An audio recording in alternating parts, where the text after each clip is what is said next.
$14 billion. It's 0.51% of Apple's market cap, and it's also how much Samsung lost from just one failure. Enter the Galaxy Note 7.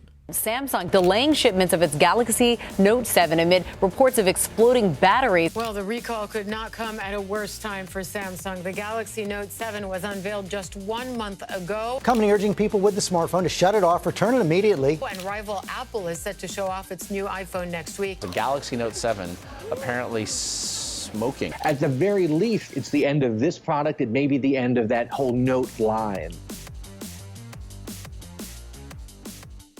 When Samsung announced the Galaxy Note 7, it was a happy event, and it was widely acclaimed as the best smartphone yet for 2016 standards.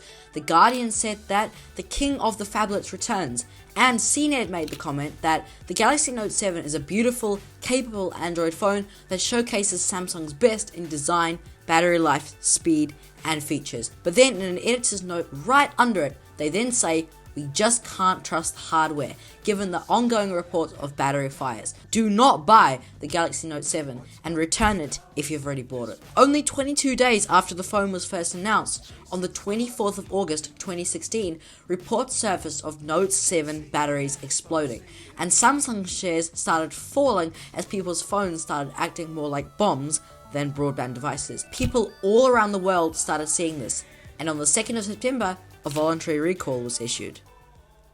The recall took about 3 weeks to a month, and Samsung rolled out a software update which would show which phones were safe to use by having a green battery indicator. So if your phone had the green battery icon, it was all good to take complaints and stuff, according to Samsung. Meanwhile, news reports were showing reports of phones exploding every day. So in terms of PR, this was not a good event for Samsung. These green battery phones also started exploding.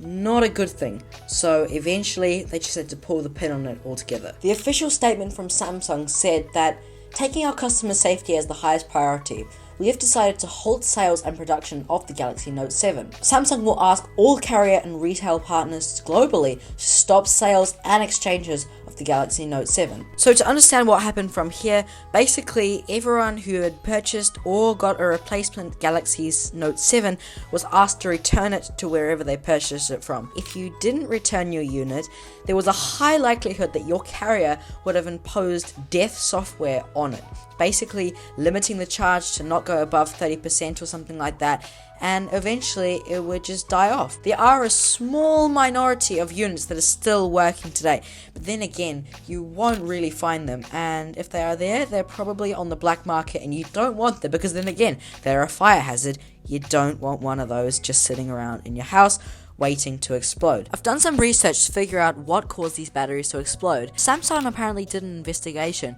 and it found that the phone's casing was too small for the batteries, and it caused them to short circuit and overheat. Also, Samsung did more investigation and found that in some of the batteries that were sourced from Amperex technology, some of the cells were quote unquote missing insulation tape, and some batteries had sharp protrusions inside the cell that led to damage to the separator between the anode and the cathode.